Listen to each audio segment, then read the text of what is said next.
You know the people who make fun of girls on YouTube who like say something really dumb and then right before their video starts it's like, oh my gosh, I'm so crazy. I don't even know how to talk. This video is so bad.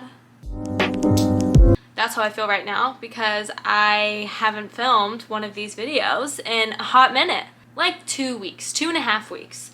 I haven't filmed any videos, which has been so weird because I think there's probably been stretches of time since I started my channel that I haven't filmed for a few weeks, but it's very few and far between. Like, that doesn't happen very often, and so it's been very weird not filming.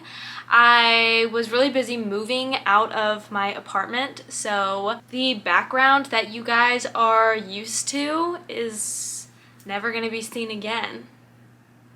Rest in peace. I am back home, so in front of my bookshelves, and I'm going to be filming a bookshelf organization / bookshelf tour soon because a lot of my books are just piled on the shelves, as you can see, and they are not organized and some of them need to just go. So I'm hoping to make that video very soon. I think that will be very fun. Back with that content. Hope you guys are here for it. So I thought today's video would be something pretty chill, pretty easy, and that is my what I read in July video. So I read 9 books in July, which is kind of crazy for me. That's probably the most amount of books I've ever read in 1 month. So thank you, thank you. And I read some pretty good ones, so I'm excited to talk about some of them. So yeah, without further ado, let's jump right in. So the first 2 books I'm going to mention are books that I've actually made a video about, so I'm not going to talk about them for too long. And I will link the video down below and up here in the cards so that you can click on it if you'd like to know my full thoughts. But that is Tales from the Cafe, no. Before the Coffee Gets Cold and Tales from the Cafe by Toshikazu Kawaguchi. So I made a whole video about these 2 books because I really enjoyed them both and thought they were great. So definitely go check that out if you want to know my full thoughts. This book follows a cafe kind of on a back street in Tokyo where patrons can decide to travel back in time if they want to. And so they are able to travel back in time, but they can only stay back in time for as long as it takes before the coffee gets cold. So it's usually only about like 10 or 15 minutes. There's 4 chapters in the book, and each chapter follows a different person and a different relationship and why they've decided to go back in time and who they want to speak to. And it's just really interesting seeing what these people would want to go back in time to do and say, especially because they only have such a short period of time to do it. So it is a really, really, really good book. There's 2 of them, and I enjoyed both of them equally. There are a bunch of different characters, but there are also reoccurring characters.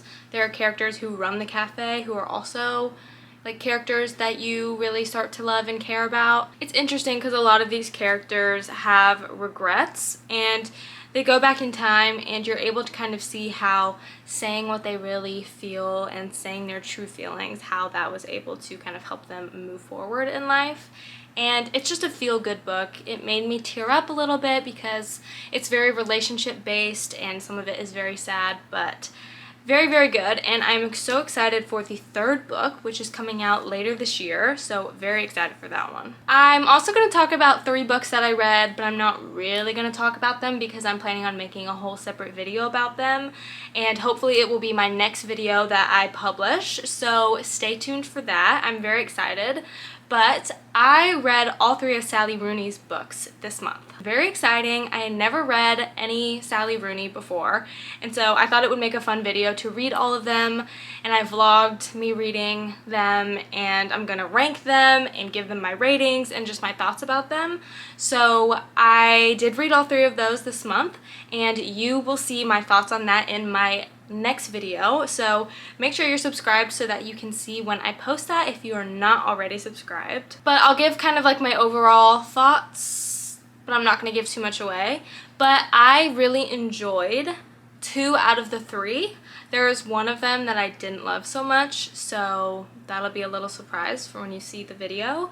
But I think that Sally Rooney is a great writer, and I think that she really like captures people's inner monologues very well, and her characters are like relatable, and I think that she just does a good job of like writing about what it's like to be a young person these days. I am excited to give you my full thoughts in the upcoming video. So the next book that I read was The Last Watchman of Old Cairo by Michael David Lucas. So I talked about this book in a video that I posted a few weeks ago about traveling and what books you can read to make you feel like you've traveled around the world.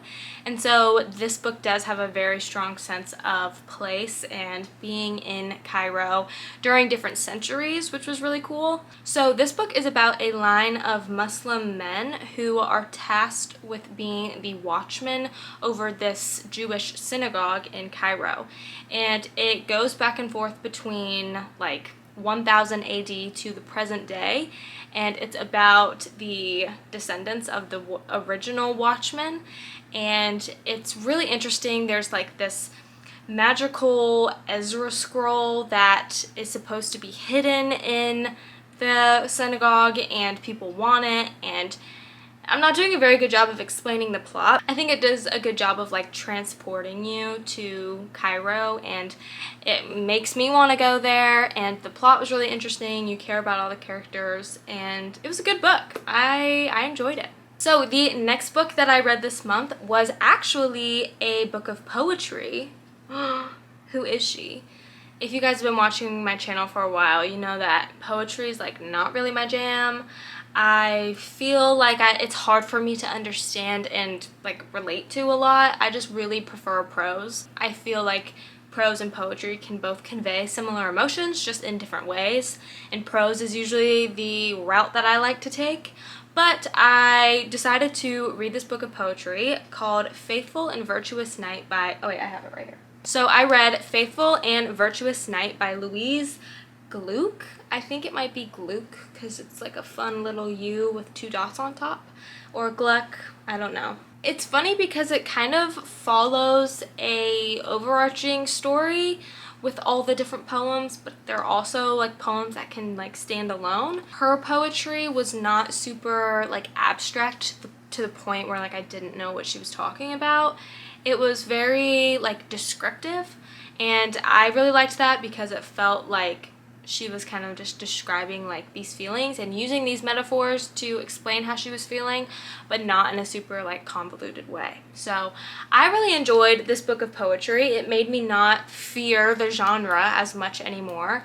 And so if you have any books of poetry that you really like, that like I said aren't like super abstract and like just hard to grasp, then let me know in the comments, because I do like a poem, just a poem I can understand.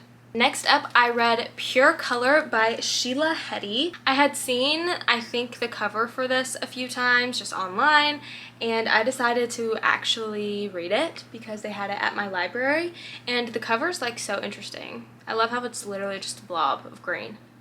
I mean, that's cool. But this is a work of literary fiction, and it's really, really interesting, and it's very good. It's about a woman named Mira whose father dies, and she is trying to come to terms with the death of her father, as well as a relationship that she has with a woman named Annie who she loves. When her beloved father dies, she enters this strange and dizzying dimension that true loss opens up. So the chapters are really short, and they take place in interesting places. Like Mira feels like she is with her father's spirit in a leaf, and they're part of this tree, and she has to decide whether she wants to stay with her father in this tree, in this leaf, or she wants to come back and be on Earth again. And she describes the different type of people on Earth as being like either a bird, a bear, or a fish, and each type of person like looks at the world a different way. And so it's really interesting. She also kind of talks about like creation of the world, and like from the perspective of God, but also it's not religious in nature, but it's very interesting the way she kind of uses nature as a way to reckon with human emotion. And so it was very good. It was not like anything I'd ever really read before. It kind of felt like a bit of a fever dream as I was reading it. I was like, what is going on? But at the same time, I was like, I kind of like this. It's different. So I really liked it, and I would definitely recommend it. The last book that I'm going to mention is Piranesi by Suzanne Clark. So I just finished this a few days ago, and I really liked it. This was also another book that was like kind of weird, and not in like a super weird way. Like, this book was like very odd, but it wasn't quite as weird as that. This one is written in a more traditional like chapter format, but also that's not even true. It is kind of an interesting format. But this book follows a man named Piranesi, and he lives in this house. This house is all that he knows. The house is basically the world to him, because this one house goes on endlessly in like 4 directions. There are tons of halls, and he has been down hundreds of them, but he has never left. And he has kind of been like the keeper of this house, and it's only him living in the house and one other person called the Other. And the Other has been looking for this great and powerful knowledge that is supposed to kind of like unlock the secrets of the universe and give people power.